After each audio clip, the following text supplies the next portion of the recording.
আসসালামু আলাইকুম।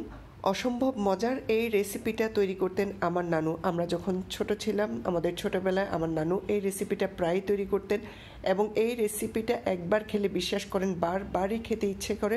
অনেক মজার একটা রেসিপি। আর এটা হচ্ছে হাঁসের মাংস। এত সফট হয় আর এত বেশি মজা যে একেবারে মুখে লেগে থাকে। আমরা ছোটবেলায় তো অনেক তৈরি করতেন উনি। আজ আমি সেই রেসিপিটা তৈরি করছি। তো আমি এখানে একটা হাঁস নিয়েছি, আর যে হাঁসের যে স্কিনটা ওটা আমি ফেলে দিই নাই, ওটা রেখে দিয়েছি। হাঁসের স্কিনটাই অনেক বেশি মজা। ভালো করে ধুয়ে পানি ঝরিয়ে নিয়েছি। হাঁস পরিষ্কার করার জন্য অনেক কঠিন একটা কাজ, আর তাই এটা সবসময় তৈরি করাও হয় না। তো ভালো করে পরিষ্কার করে পানি ঝরিয়ে এখানে কিছু গোটা গরম মশলা দিয়ে দিলাম বেশ কিছুটা রসুন, মোটা করে কাটা পেঁয়াজ দিয়ে দিলাম। আসলে নানু যেভাবে রান্না করতো ঠিক ওভাবেই আমি তৈরি করছি এটা। উনি মাটির চুলায় তৈরি করতেন আর আমি গ্যাসের চুলায় তৈরি করছি, পার্থক্য এখানেই। তারপর এখানে দিয়ে দিলাম রসুন 1.5 টেবিল চামচ, 1 টেবিল চামচ দিয়ে দিলাম আদা বাটা, 2 চা চামচ হলুদের গুঁড়ো, মরিচের গুঁড়ো দিয়ে দিলাম ইচ্ছা মতো। আমি অনেক বেশি স্পাইসি করে এটা খেতে ভালো লাগে তাই অনেকটুকু মরিচের গুঁড়ো দিয়েছি। আর এখানে ধনে জিরার গুঁড়া, সেই সাথে গরম মশলার গুঁড়ো দিয়ে দিলাম স্বাদ মতো লবণ, গোলমরিচের গুঁড়ো। এবার দিয়ে দিব টমেটো, বেশ কিছুটা টমেটো কিউব করে কেটে নিয়েছি, দিয়ে দিলাম। সেই সাথে দিয়ে দিলাম বেশ কিছুটা কাঁচামরিচ, আমি এখানে 4-5টা কাঁচামরিচ দিয়েছি।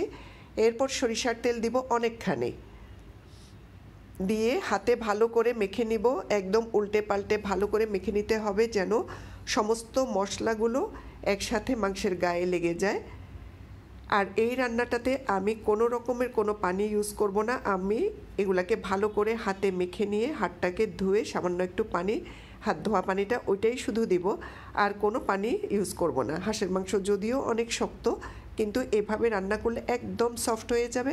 আর হাঁসের গায়ে যে একটা গন্ধ থাকে, ওই গন্ধটাও থাকবে না, এতটুকু বোঝা যাবে না যে এটা হাঁসের মাংস কিনা। এই যে হাত ধোয়া পানিটা আমি দিয়ে দিলাম, দিয়ে এবার আমি এটাকে চুলায় উঠিয়ে দিব। প্রথমে আমি হাই হিটে দিয়ে একটা ঢাকনা দিয়ে ঢেকে রান্না করব। এরপর এই যে হাই হিটে দিয়ে দিয়েছিলাম,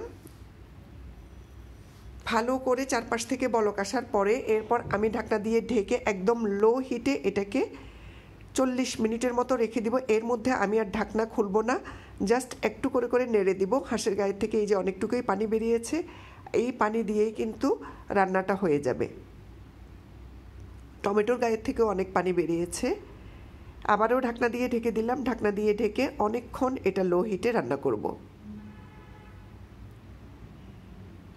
প্রায় 40-45 মিনিট পর এই যে এই অবস্থা, দেখেন কতটা লোভনীয় হয়েছে। আর মাংসগুলো কিন্তু একদম সফট হয়ে মোমের মতো হয়ে গেছে।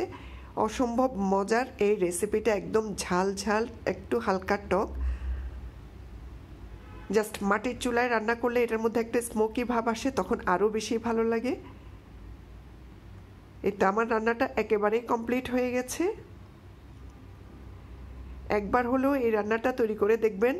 আমি অন্তত গ্যারান্টি দিয়ে বলতে পারি যে এটা বারবার খেতে ইচ্ছে করবে। একবার রান্না করলে বারবারই এটা রান্না করবেন।